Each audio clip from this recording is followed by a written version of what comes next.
The other way to avoid the dry lean is to embrace the rare. Okay. Yeah. And especially with venison, like the backstrap, you want rare anyway. If you're going to do backstrap steaks or something, or a backstrap roast, just the whole long thing, rare, do not overcook it. You'll just think of cooking it like wringing out all of the juiciness.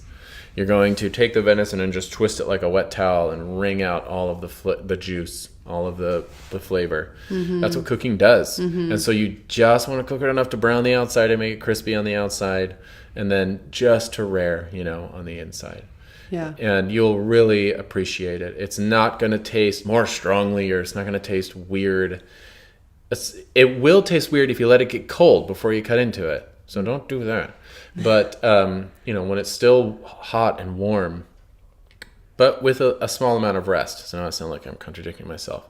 So if you pan fry a venison steak, just let it sit for 10 minutes. Okay.